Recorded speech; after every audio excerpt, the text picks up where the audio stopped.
What if every kid had the opportunity to use something that they love to help a cause that is meaningful to them? Welcome, everyone, and thank you for joining another episode of Crazy Good Turns, a show where we recognize and celebrate people who do crazy good things for others. I'm your host, Frank Blake. And I always start with that thank you for listening to our podcast, but somehow at this time in our country, it seems particularly important to emphasize that thank you. Thank you for taking time to listen to the stories of people who are trying to do good things for others. Because I think that's not only good for them that you hear their story, but also good for all of us. I'm really pleased with the person we have on today as our guest, Kristen Witzel. Over time on Crazy Good Turns, we've celebrated a number of children and young adults who've done extraordinary things for others. What I think is fascinating about what Kristen is doing is that her organization is focused on fostering exactly that. How do you get children and young adults excited about generosity and about doing good things for others? Kristen founded and runs an organization called Kids Boost. And why don't we start, Kristen, with the basics? Why don't you say a little bit about what Kids Boost is about? Sure. Thank you for having me. Kids Boost is a nonprofit organization that's just designed to help kids give back to the world in a fun and meaningful way. So what we do is we empower kids to use the things that they love to make a difference to a cause that's important to them. But what we do is we give kids $100 startup money, kind of like seed money. We give them a one-on-one coach, and we help them turn that $100 into more for a nonprofit of their choice. But we do it using the things that they love. It's all about empowering our next generation of philanthropists and social entrepreneurs. We want to teach kids that even at the age of 8, 10, 12 years old, that they can make a difference by using the things that they love and that they enjoy. Do you have one favorite example you could share? I mean, not mentioning names, obviously, but one example of, you take this child who comes into the program struggling with his or her own issues, but really has a phenomenal experience through Kids Boost. Yes. I have one child that comes to my mind, and she was a middle school child, I want to say 6th grade, and was bullied at school and really had a lot of self-esteem concerns. And her father was in the military. And while he was alive and well, it scared her to death to think that there are other kids that have lost their hero, their loved one, in the war. So she wanted to do something to help kids that have lost a parent in the war. And she came to me, and I remember when we first met, and I was her Kids Boost coach, and we talked about her favorite things. Her face lit up when she talked about baking. And she loved to create like lemon-infused cupcakes and all these amazing desserts. And her face lit up. And so we kind of came up with a game plan. We talked about her $100, and we talked about how you can either spend your $100 on the baked good supplies, or because we are a nonprofit, you can be courageous and go talk to a grocery store manager or a bakery and ask, would you be willing to support me? This is my why. This is my how. But you can imagine how intimidating that is. Oh, for sure. To walk up to a manager at Publix and say, hey, here's my wish list. This is what I want to do. But that's where the Kids Boost coach comes in. So we practice and we empower and we talk about what happens if they say no. Is it because they don't like you or they don't like the military? No, it's because they can't. And we even celebrate when they get a no, by the way. Celebrate it, and we're going to move on because the next person will likely say yes. So anyway, so she went and she got all of her supplies donated. So she didn't even have to spend her $100 startup money. So that automatically went. That all went to marketing. Yes. Well, and she didn't even have to do that. We got creative there too, Frank. She spent days making all of her infused cupcakes and packaging them. We talked about how to package and all of these different things. And she went to a local restaurant and asked if she could set up a booth outside of the restaurant on a busy day. And again, took courage. And the restaurant said absolutely. And anybody that buys a dessert during those hours, we will donate 100%. Oh my gosh. Oh my gosh. How cool. But the best part about it was we set everything up and it was a beautiful display. She worked so hard. She made the signs. She priced everything. She made every baked good. But when it was time to open the door, ready to start coming, she kind of froze. And it was like she didn't want to talk. And so we had to have a pep talk. And I just said, how are people going to know? It's just not a normal cupcake. This cupcake is helping kids who've lost their family member. You got to talk about your why. So we practiced a little bit. And oh my goodness, this girl just came out of her shell. I looked over at one point and her mom had stepped away and was crying because she had seen her child blossom. Wow. All of these people stopped by to thank her, to buy her baked goods, to donate to her cause. And she walked out of there and she had raised, I want to say it was about $1,400. Wow. Wow. The next day, the local newspaper contacted me and ended up sharing her story. And then the principal at her school heard about it and shared it over the announcement. And she became this little star, 6th grader. So when she started, she was the first time I met her, she was this timid, shy, self-doubt, but had this great, huge heart, full of passion. And when we did that check presentation, at the end of the day, the difference in that smile and the difference in that girl were huge. She now continues to come and volunteer and to give back through Kids Boost and other organizations. That's such an amazing story, and such a crazy good turn on a crazy good turn on a crazy good turn. That's really fantastic. You must be very, very proud of those stories. I am, thank you. So, Kristen, when did you start Kids Boost? I started it in late 2014, early 2015. It was all after I met a child I worked at Children's Healthcare of Atlanta for about 15 years prior to this. And I had kind of that aha moment. And so it took me a little bit to get started. I had the idea, but we're about 5 years in now, and we're super excited about the potential of helping even more kids. And what was the aha moment? So I worked with this young man named Jared, and when he was young, he had broken his arm, but it wasn't just your normal break of an arm. He had severed a main artery, and they told him that he'd likely no longer have use of his arm. But after lots of therapy and rehab, Jared had full mobility of his arm and wanted to do something to give back to Children's Healthcare of Atlanta. Wow. How old was Jared? At the time of his accident, I want to say he was 7 or 8 years old. He came back to us at about 13 years old. So 6 years of therapy and hard work. Yes, and tons of surgeries. Right. Lots of hard work. So he wanted to give back, but he wanted to do it in a meaningful way.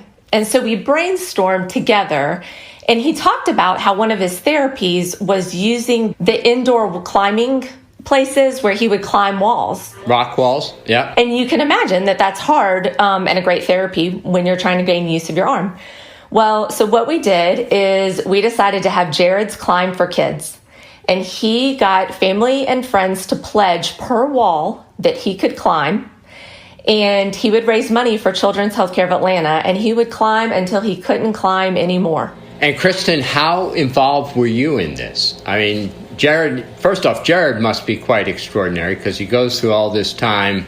He's a teenager and he says, no, I want to give back to others. Yeah, so Children's had just asked if the leadership at Children's Healthcare Atlanta had just asked and said, can you kind of brainstorm with him and see if he can't find a meaningful way?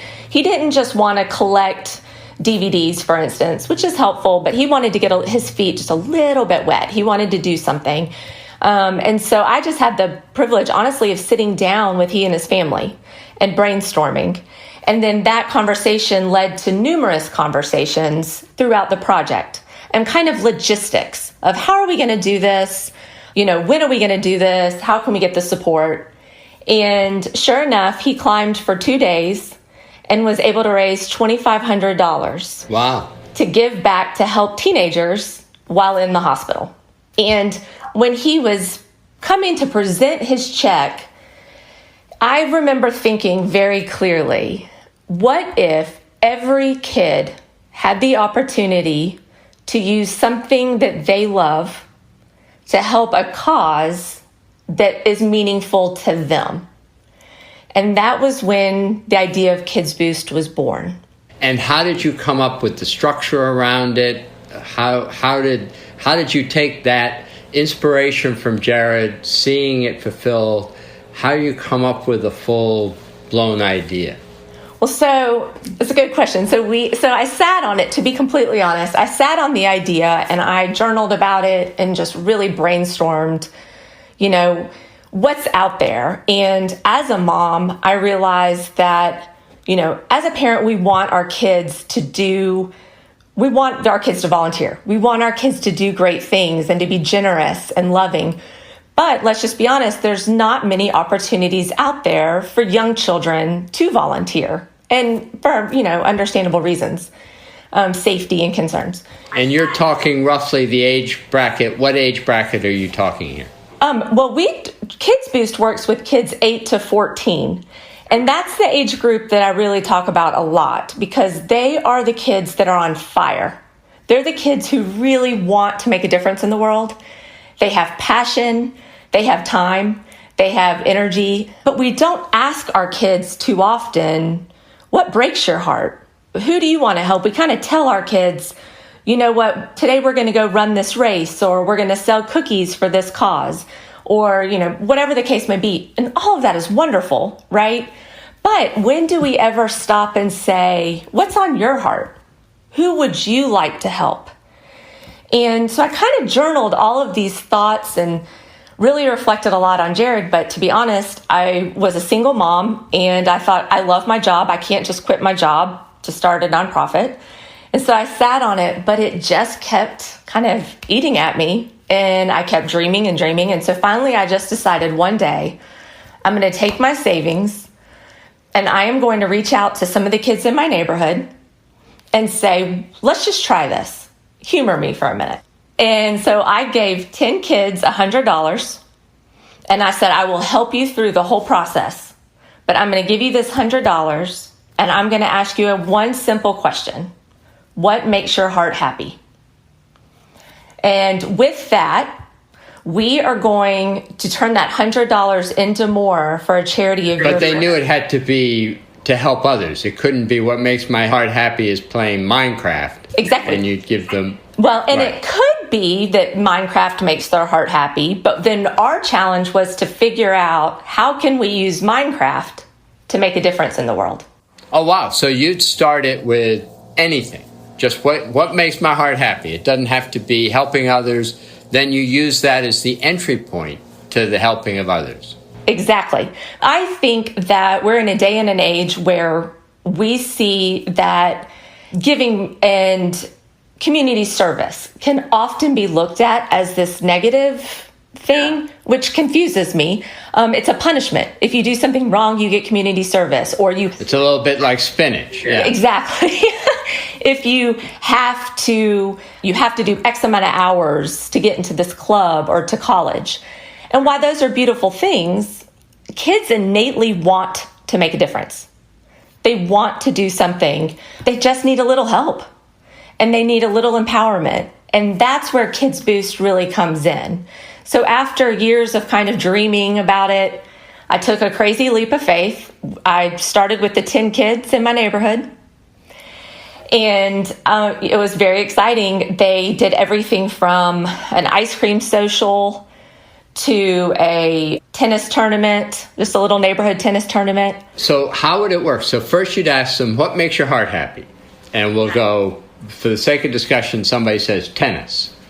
And then how do you work from there into the program? Yeah, so we ask, the first question is what makes your heart happy? And they can come with any kind of answer. We ask them, is there a nonprofit that you already know of or a cause that you are connected with? So maybe it's the animal shelter that they rescued their dog. Or, maybe we've had some kids that have endured cancer or whose family member might have MS, or maybe their father is in the military. So a lot of times these kids have some sort of connection, but not always. Some kids just say, I want to make a difference. So what we do is we pair those questions of what makes your heart happy and kind of what breaks your heart if they don't have a cause. And we start brainstorming, and the kid is in control. We say the kid is the boss.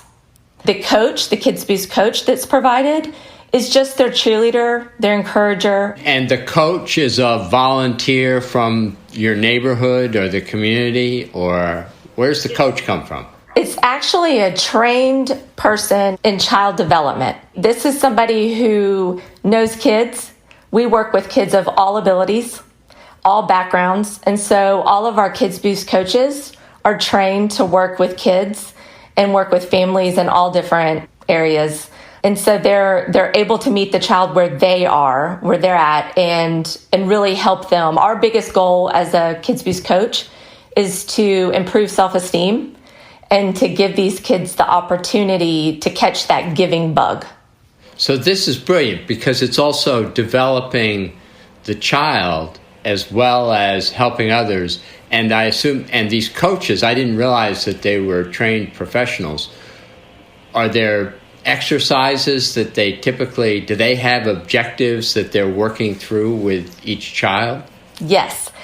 So, like I said, one of our biggest goals is self-esteem, but we also have life skills that we want, it's kind of on the download to the kids, because if we said, hey, we're going to teach you about money management and taxes. More spinach. Yes, nobody would want to do it.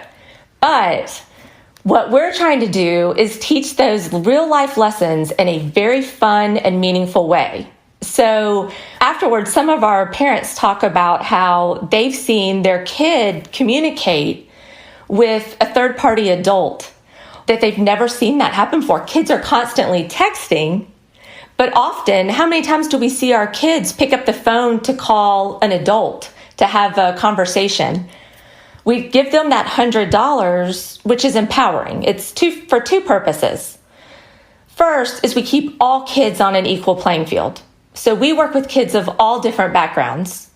So whether it's a kid who wants to give back because they feel very fortunate, or it might be a kid that's typically the recipient of some of, maybe it's a meal bag or the recipient of nonprofits, and they want to say thank you. So that $100 keeps all of our kids on an equal playing field. It's a free program, by the way, as well. Kids don't pay to participate. And then the second thing that it does, that $100, is that it automatically gives them a sense of empowerment and responsibility. And it teaches them about money management. So let's say that child said that on their list of things that make their heart happy, they may have things like pizza, tennis, music, friends. Could be a long list of great things, right? Well, so that coach is there to help them make this a project. So they have their startup money, but anything they don't spend gets added to that pot of money.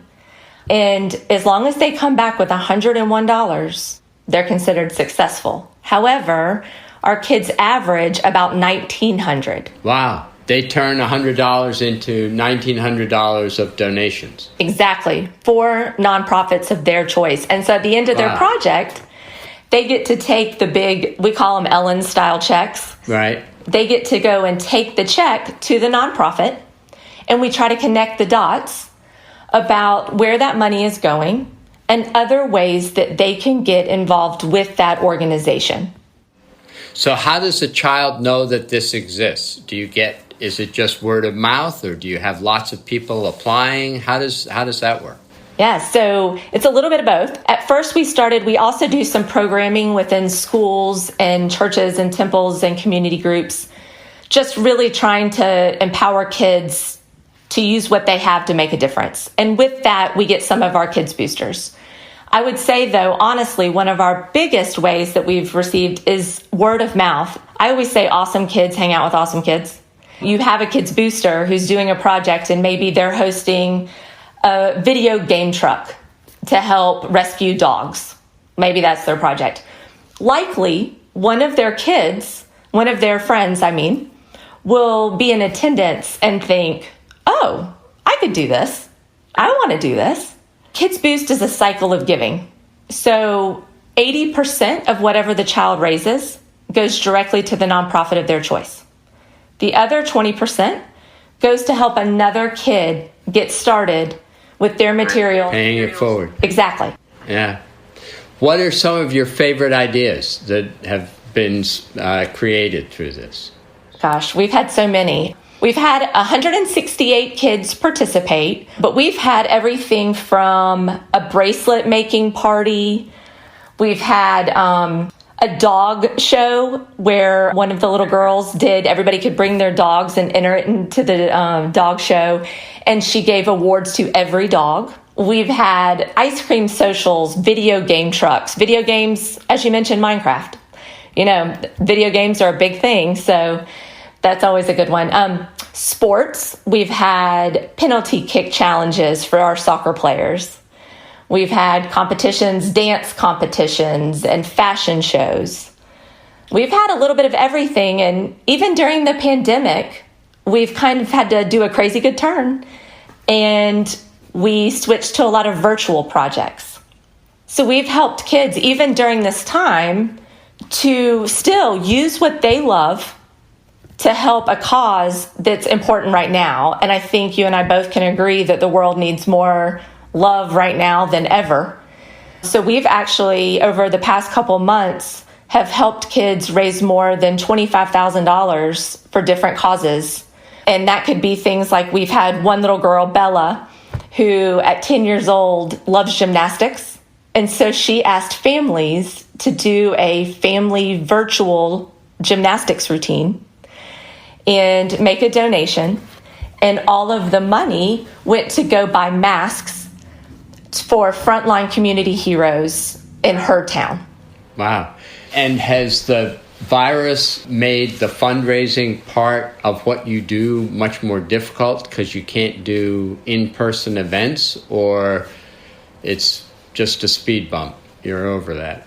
A little bit of both, to be honest. I think that we've seen a little bit of changes in some of our fundraising from a big picture Kids Boost standpoint, but our kids are picking causes that are so relevant right now. So food pantries and hospitals. And so people want to help. And I think we're giving kids the opportunity to give, but at the same time, we're giving adults the opportunity to give in a meaningful way as well. So I read somewhere that you said, or maybe on your site, that you said for the first couple of years you were just living on peanut butter sandwiches and a prayer. Talk a little bit about getting through that and staying with it instead of just saying, oh, well, that was an interesting idea. Back to Children's Hospital now. Honestly, it's peanut butter and a prayer is probably the perfect way to describe it. As a single mom, it was really scary. But I lost my mother a couple years ago, and very tragically and suddenly. And it's funny, when you lose somebody you love, it gives you a whole new lease on life, and you realize what's important. And so I think kind of a combination of different things gave me the courage just to do it and take this leap of faith. I really believe in kids. I believe that kids are capable of so much. But there has to be a program. There has to be something out there. I think most parents would agree we have great intentions for our kids. We want them to volunteer. We want them to do things. But when it all boils down to it, If there's not opportunity, it's not possible. And so I thought, why not me? Why not do this? Why not pour into something I truly believe in that could also give back to places like Children's Healthcare of Atlanta or veteran organizations while empowering children? Because that's really what this is all about. So to be completely honest, it hasn't been easy and it's not easy. Running a nonprofit is the greatest thing in the world and the hardest thing in the world. We are not your typical nonprofit. We're different, and so we don't fit in a peg, if you will, when it comes to getting grants and big gifts, because we don't fall under certain categories, food insecurities or education. However, it's been amazing because I think the world all agrees that we've got to do something for our kids. And we all want our kids to learn the joys of giving and to learn about these life skills and to learn that they can be a part of the solution. And what will happen if we invest in these kids at 8 years old, at 12 years old? More than likely, they're going to become these amazing teenagers who then become these entrepreneurs and philanthropists as adults who will be sitting on our boards and truly making a difference, not because they had to, but because they wanted to. And I think that's the kicker. If you were giving advice to someone listening to you and saying, oh my gosh, you're such a role model, I might like to do that sometime, take that, as you say, crazy leap of faith, what's the advice and counsel you'd give to them? How do you get through the low points? What are the low points? Or what's the advice you'd give to yourself now of 5 years ago? It's a really good question. I would say don't reinvent the wheel. Make sure that your idea isn't being done already. And if it is, partner with somebody. You know, there's a lot of amazing things out there, a lot of amazing groups, and a lot of wonderful nonprofits that are doing wonderful work. And so, you know, partner with them as opposed to compete with them. And so I like to talk to anybody and everybody I can in the nonprofit world, big and small, to learn from them. And then also I think when it comes to the logistics of, you know, you'll be surprised at, you know, what you can give up and the lifestyle changes you make. So what surprised you that you gave up, that you look back and say, oh, that was no problem, but it was stressful at the time? That's a good question. Probably vacations, being able to take my son on a trip or summer camps and stuff like that. Those are luxuries that, you know, we don't really do. However, we get our happiness in other areas. We don't go out to eat a lot. But I will say also, I have the most amazing support network. People, friends, family that believe in Kids Boost and believe in me, which I can't think of a better compliment, that have helped me get through all of this and continue to, because they believe in the concept of Kids Boost. And what do you see as the future for Kids Boost? Where, if things played out the way you'd hope, 5 years from now, what's Kids Boost and what are you doing? I want every child that wants the opportunity to make a difference to have that opportunity. I want it to be just as easy for parents to sign up their child for Kids Boost as it is to sign your child up for soccer lessons or piano lessons.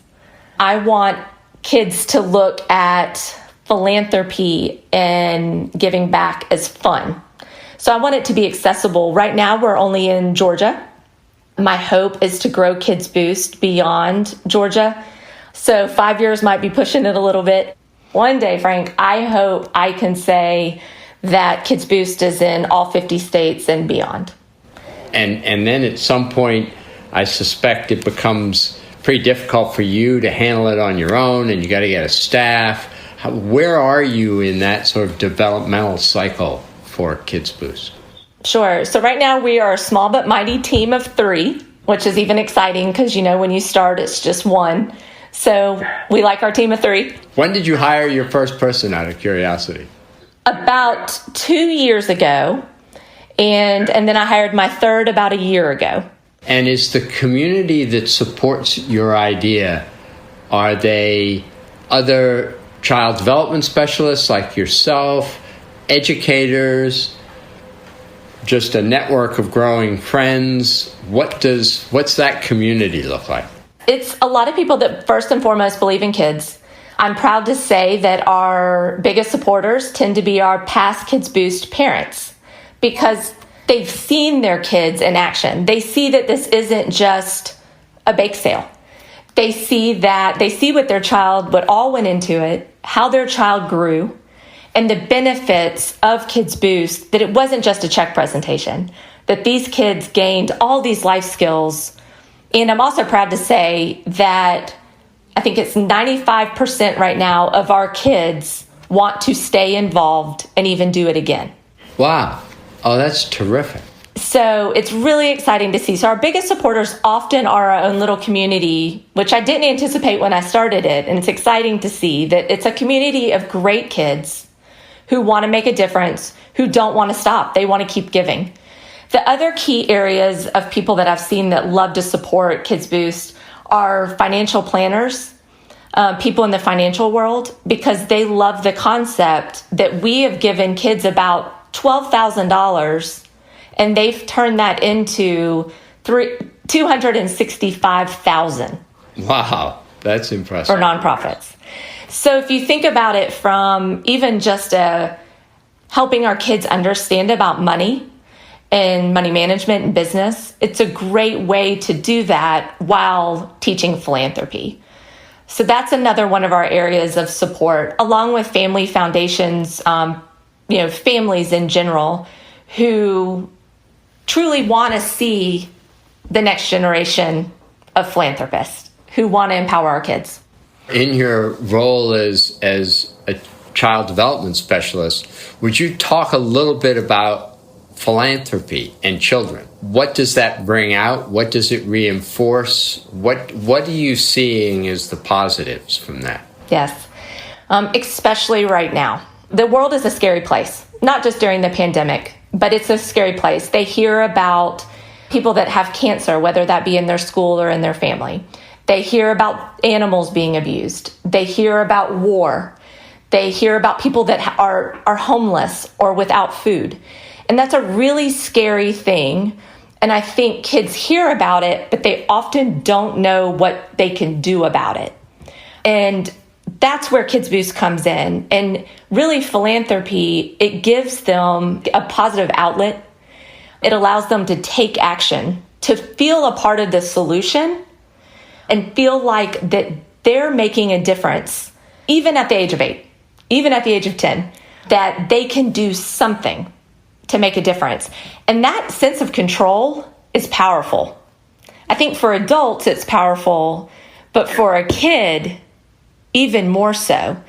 There's studies also that show just in general philanthropy and what it does for your mental health and what giving and helping others does for people in general, for adults, for kids, all ages, that it releases different hormones. It boosts your self-esteem and your self-confidence. And that's what we see time and time again. Some of my favorite cases of kids that we've worked with are kids that actually have come to us and they might be bullied at school, or they might be going through a really hard time. They may have cancer themselves. They may be struggling with homelessness. And what we can do is empower them. You don't have to have a lot of money to make a difference. You don't have to be a certain age. And what we see is we're giving them the tools in a very age-appropriate way to make a difference, to feel empowered, and to watch these kids have the light bulb moments, or when they receive a donation or they sell their first cupcake, and that look on their face, that it's empowerment and it's, I can do it. And they walk away with a whole different sense of accomplishment and a different sense of self and self-worth. And that's what I love the most about it. is seeing these kids transform in just a matter of weeks and months. So you say one of the questions you ask, or that's asked of the children, is what's in their heart? What do they love? How does this relate to what's in your heart? Is this what's in your heart? Do you go, boy, I answered that question? What makes my heart happy? This is it? Or is it helping you find other things, or your own personal journey? Gosh, I love that question. Yes, this is what makes my heart happy. I love kids. I love helping people. I always have said I'm a big dreamer, but a big doer. I like to dream. I have ideas. And so I love it because I love to brainstorm, and I love to brainstorm with kids. And I love to connect to missions. The other thing that I've loved is learning about all the different nonprofits that exist and all the different things that are being done in our community. It's amazing, isn't it? Mind-blowing. And I'm so proud that we have been able to support all of these nonprofits. And then in addition, I think what makes my heart happy is, of course, being a mom, and my own child got to do a Kids Boost project. Oh, great. So that was pretty fun to see in a different angle, but he did wonderful. What makes my heart happy is to continue to teach people that you can use those things, whether you're a child or an adult, whether it be your career or whether it be your volunteerism or who and how you give. But I love the challenge of helping people make that list, what makes your heart happy, and then helping them come up with, okay, what can I do with these things that will make a difference or that will just make someone smile? Yeah. Krista, for the people who are listening who want to learn more about Kids Boost or yourself or projects, what's the best way for them to do that? kidsboost.org is our website. It's really fun to look at past and present Kids Boost projects so you can see the kids in action. The other great way is just through our social media outlets, Facebook and Instagram, Twitter, at Kids Boost. It's all the good stuff, right? It's all the positive stories. It's real kids doing real projects for real organizations. And you can't help but to be inspired by these kids and their big hearts and what they're doing. Thank you so much. I so appreciate your participating. Yeah, what a crazy good turn you've done for others. And then the crazy good turns for all of the kids that are working on their own crazy good turns. It's terrific. Well, thank you so much for letting me share this story. Thank you. Thank you very much for listening to this show. And I hope you found Kristen's story both very inspiring and instructive. If you'd like to learn more about Kids Boost, just go to kidsboost.org. That is kidsboost.org. As always, I'd like to thank Brian Sabin and Megan Hanlon for making this show possible, and also Stephen Key and Score for their production help. Also, I would like to remind you before signing off that if there's anyone in your life that you think has done crazy good turn for others that you'd like to recognize, nominate that person. Go to crazygoodturns.org and nominate that person, and we will send that person a $50 gift card just thanking them for the crazy good turn that they are doing for others. That's a great way, I think, for you to feel better and also for them to feel better. And I hope you'll take the time to do that. Thank you, and until the next episode, this is Frank Blake.